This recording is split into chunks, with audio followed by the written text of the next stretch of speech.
नीली चिड़िया की आखिरी उड़ान भाग दो। नीमी अब जंगल की रक्षक चिड़िया बन चुकी थी। जंगल के जानवर उसे सम्मान से देखते थे, लेकिन उसके दिल में अब भी एक खालीपन था। माँ की जगह कोई नहीं ले सकता था। नीमी रोज सुबह उड़ान भरती, पेड़ों की शाखों, झीलों, गुफाओं पर नजर रखती ताकि कोई खतरा जंगल में प्रवेश न करे। लेकिन उसे अंदाजा नहीं था कि असली खतरा अब आने वाला है। एक सुबह अचानक दूर पहाड़ों की दिशा में एक भारी गूंजती हुई आवाज सुनाई दी।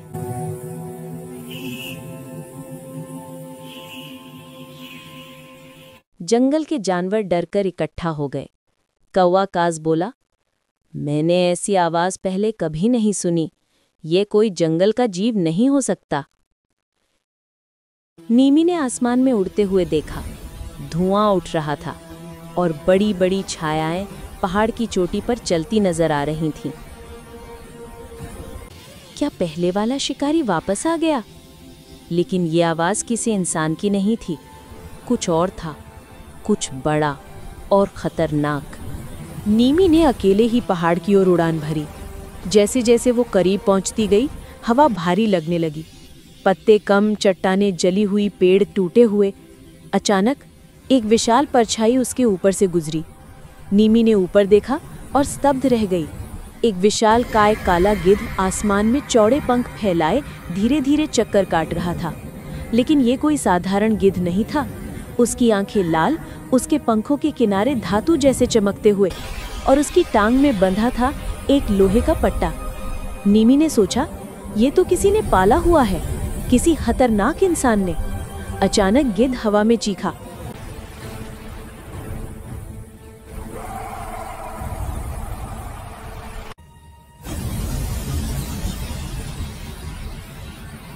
और पहाड़ के गुफा से दर्जनों छोटे काले गिद्ध बाहर निकल आए। नीमी कांप गई। ये तो पूरा झुंड है। और तभी एक कड़वी आवाज गूंजी, आखिर मिल ही गई तू, नीली चिड़िया। नीमी ने डरते हुए पीछे देखा। पहाड़ की चोटी पर वही शिकारी खड़ा था, लेकिन इस बार उसके साथ था एक नई मशीन, एक धातु का पिंजरा, और उसकी आंखों में लालच पहले से दोगुना। नीमी तेजी से नीचे उतरी और पूरे जंगल को खतरे के बारे में बताया। जंगल में अफरा तफरी मच गई। काज बोला, ये कोई साधारण हमला नहीं, ये तो जंगल पर कब्जा करने की तैयारी है। छोटे जानवर बोले, हम क्या करेंगे, हम तो उससे लड़ भी नहीं सकते। नीमी ने गहरी सांस ली। अगर हम एक नहीं हुए तो पूरा जंगल खत्म हो जाएगा। नीमी की आवाज में पहली बार उसकी माँ जैसी दृढ़ता थी। उसने योजना बनाई।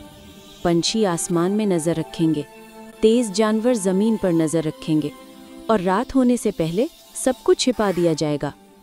पर शिकारी चालाक था और उसके साथ थे धातु पंख वाले गिद्ध। शाम होते होते जंगल पर भयानक हमला हुआ। गिद्धों का झुंड जंगल की ओर टूट पड़ा। पेड़ टूट रहे थे, जानवर इधर उधर भाग रहे थे, बच्चे रो रहे थे। नीमी आसमान में उड़कर गिद्धों को चकमा देने लगी। वो तेजी से उड़ती, नीचे आती, ऊपर उठती। लेकिन गिद्धों का झुंड बहुत बड़ा था। उसका छोटा दिल तेजी से धड़क रहा था। माँ, मुझे हिम्मत दो। अचानक एक गिद्ध ने उसके पंख को पकड़ लिया। नीमी झटके से छूटी, लेकिन उसका एक पंख घायल हो गया। उड़ान लड़खड़ा गई। ऊपर शिकारी मुस्कुरा रहा था, भागो जितना भाग सकती हो, अब तू बचकर नहीं जाएगी। नीमी गिरने ही वाली थी, तभी कौवा काज और दर्जनों पक्षी उसके चारों ओर उड़कर गिद्धों पर टूट पड़े। नीमी नीचे गिरी पर उठी फिर से। उसने घायल होने के बावजूद सीधी शिकारी की मशीन की ओर उड़ान भरी।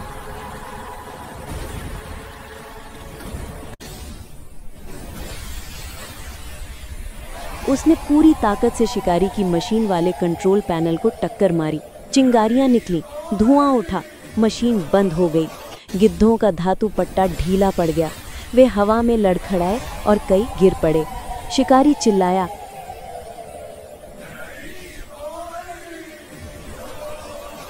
नीमी घायल, थकी हुई, लेकिन खड़ी थी, सीधी, माँ की तरह।